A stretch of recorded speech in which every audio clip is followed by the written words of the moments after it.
The year is 18 before the Battle of Yavin. During the early years of the Galactic Empire, as the Jedi were being purged from the galaxy, Darth Vader participated in an invasion of the planet Kashyyyk. Aside from a stormtrooper escort, Vader did not personally lead the campaign as he pursued an objective of his own, the hunt for a fugitive Jedi who had taken refuge on the Wookiee homeworld. Despite his disappointment in the overall strategy of his subordinate officer, whom he judged to be incompetent, Vader allowed the commander to live while he executed his own mission. The Dark Lord of the Sith encountered numerous Wookiee warriors, all of whom fought with fierce determination, though none were able to prevent Vader's path into their village.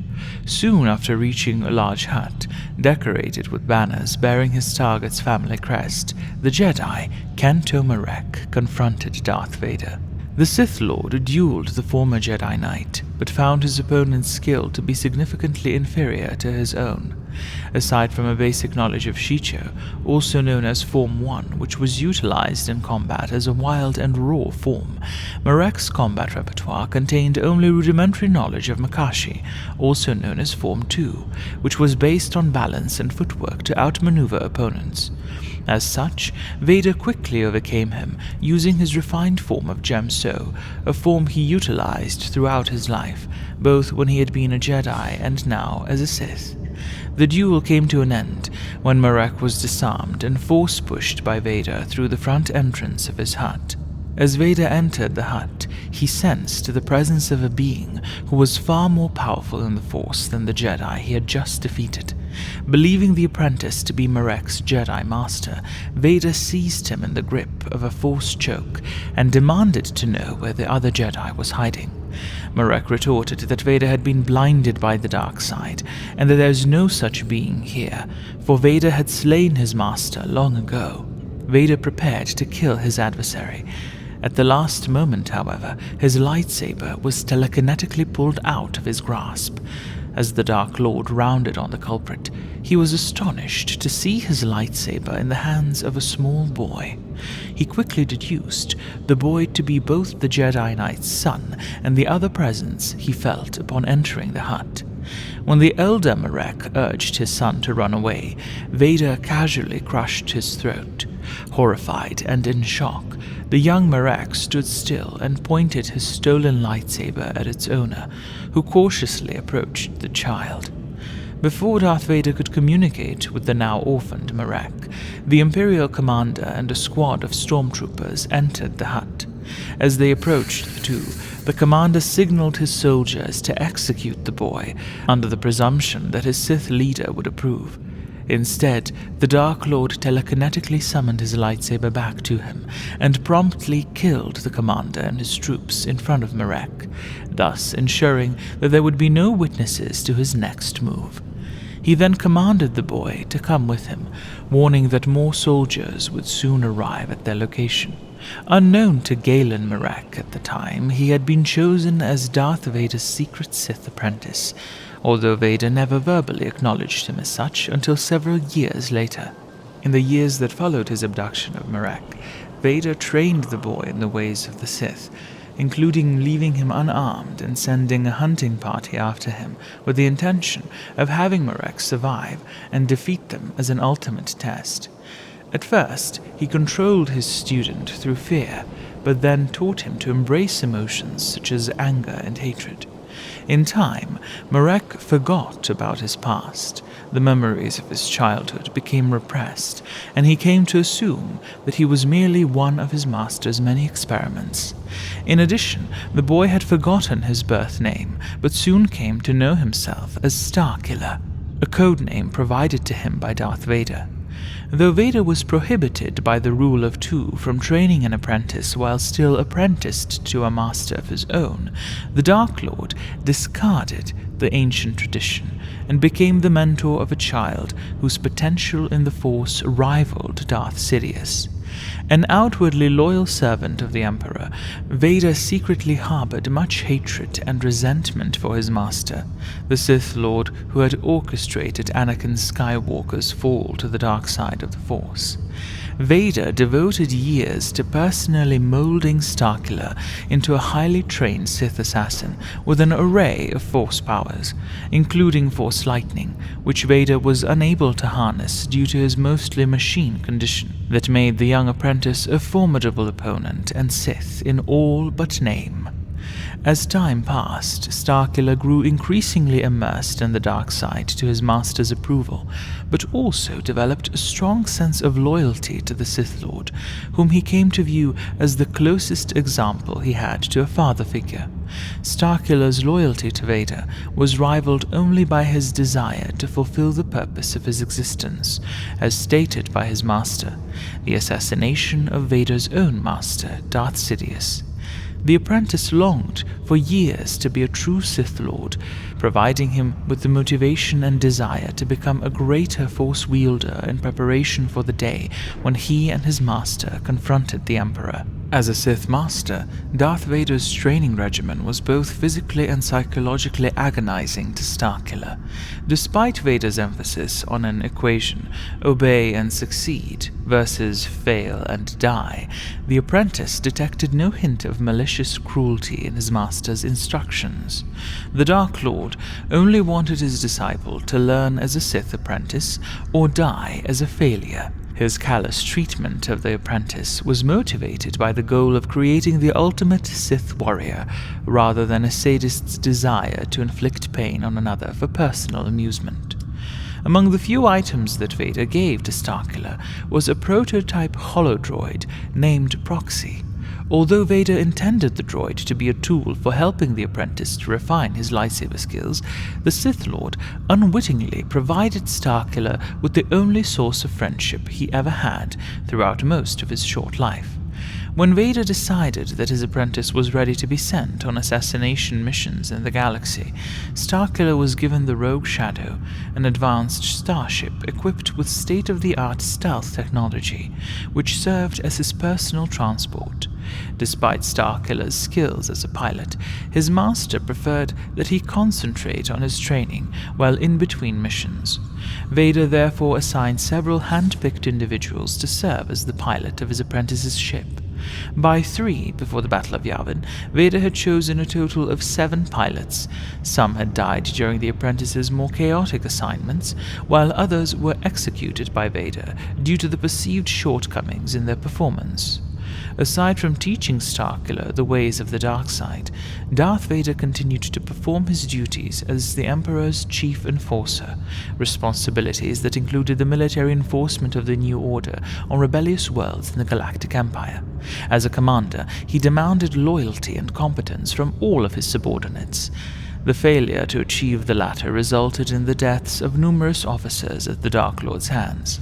However, those who could pass his high expectations were rewarded with elevation in rank. One such officer was Captain Juno Eclipse, a young female human who graduated at the top of her class as the youngest cadet from the Imperial Academy on Corilag. Impressed by her record as a highly skilled TIE pilot, Vader promoted Eclipse as the leader of his Black 8 squadron. Darth Vader judged Captain Eclipse to be a capable officer and pilot, but her concern for life convinced him that she lacked ruthlessness, a trait that Vader expected in everyone who served under him. During the bombing of Kalos, he sensed Eclipse's hesitation when he ordered her to conduct a full-scale bombing run that would have resulted in the genocide of the planet's defeated inhabitants. Unconcerned with the captain's disapproval, Vader redirected her to target the planetary reactor. Eclipse complied with the order under the belief that a single precision strike was preferable to blanket bombing. However, she had been unaware at the time that the damaged reactor would contaminate the world's atmosphere with pollutants, which then resulted in the complete sterilization of all lifeforms on Kalos, as Vader intended when he altered his order. In the months that followed after the destruction of Kalos, Vader removed Eclipse as commander of the Black 8 squadron and reassigned her to a top-secret mission. Having recently executed Starkiller's last pilot, Vader chose Eclipse as the 8th pilot of the Rogue Shadow. The details of her new assignments were left unclear. Vader only informed her of the ship's advanced design and stealth technology, as well as its enigmatic owner who operated under the call sign Starkiller. After providing her with the coordinates to the stealth vessel's location in a secret hangar on the Executor, Vader sternly warned Eclipse to keep her mission a secret, and that the consequence of betraying his trust was execution. Juno Eclipse's reassignment coincided with Starkiller's progression through his trials, to the point where Darth Vader acknowledged him as a Sith apprentice for the first time. In recognition of his apprentice's increasing power in the dark side of the Force, Vader ordered Starkiller to kill his first Jedi target, Master Ram Kota, a Jedi general who served in the Clone Wars, as well as a survivor of Order 66. Unknown to Vader, his secret apprentice would become the very reason the Rebel Alliance is birthed into existence, as a chain of events is set in motion when Starkiller begins his first mission to kill the Jedi Master Ram Kota. Ultimately, the chain of events would culminate in the Battle of Yavin, which resulted in the destruction of the Death Star, which orbited Yavin Prime, and in which a crippling blow was dealt to the Empire. Throughout his journey, Galen Marek would experience visions in which a mysterious Jedi would appear, until he finally returns to his homeworld of Kashyyyk and discovers the ruins of his childhood home. At that moment, the mysterious Jedi, his father, would appear again. We shall discuss further details of Starkiller's history, as well as his historical trajectory and impact in the next power analysis video, coming on Saturday. See you there. In the meantime, let's dive a bit off the script, so to speak, as we focus on one story which has been marked by the label Infinities, meaning it is not applicable to the currently accepted Star Wars timeline. However, as I personally found the story quite interesting and entertaining to read through, I would like to share it with you. It was featured in a 96-page comic, Perfect Evil. It focuses on another secret apprentice of Vader's. Tau was a human male from the world of Shumari who trained as a Jedi Knight. He was part of a small group of Jedi that avoided Order 66 and the immediate decimation of the Jedi Order. Tau and his companions were eventually discovered by the Galactic Empire, and they were attacked by a task force led by Darth Vader. Tau was the only Jedi to survive the assault, personally spared by Vader, who took him on as an apprentice. Vader trained Tau without the knowledge of his master, Emperor Palpatine, using various methods to goad Tau into fully embracing the dark side of the Force. When the Battle of Yavin happened, and the first Death Star had been destroyed, Darth Vader was faced with Palpatine's wrath, as he was displeased at the events that transpired. At the conclusion of this meeting, Vader returned to his meditation chamber, feeling angry and frustrated. There, Tau confronted the Sith Lord. Fuming at what had transpired in the Yavin system, Vader demanded that Tau attack him with all his anger in an attempt to strike him down.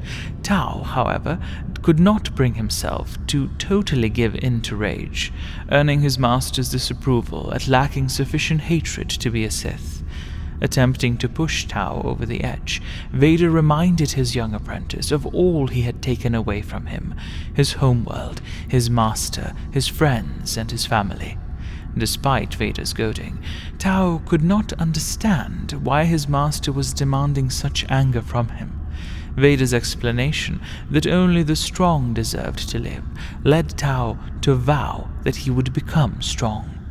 Soon after his training session with Tau, Vader learned the identity of the rebel pilot who had destroyed the Death Star, his son, Luke Skywalker.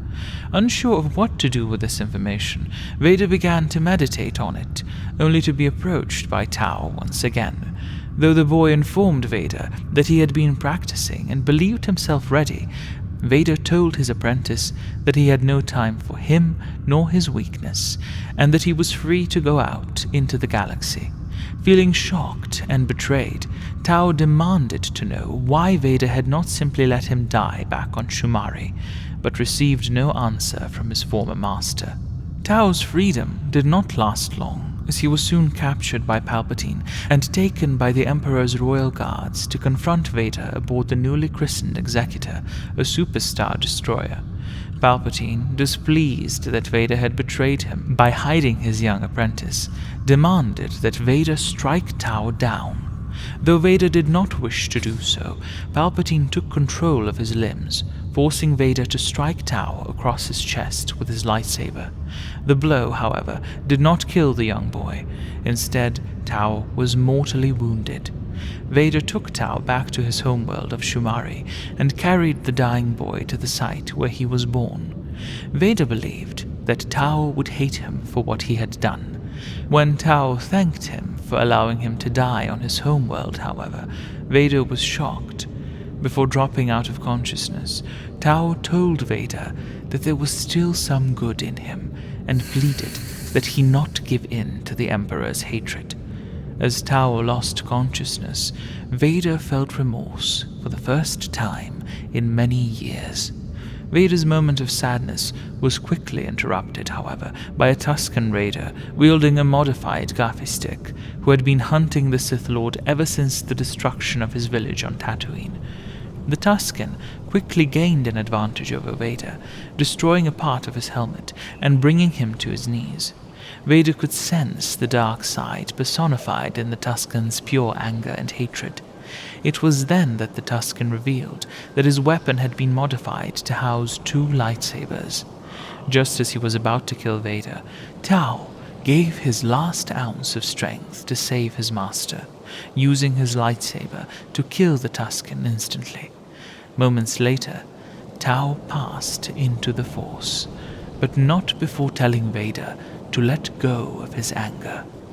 Feeling incredible remorse for the young boy, Vader screamed out in anger and frustration at what he had allowed to transpire.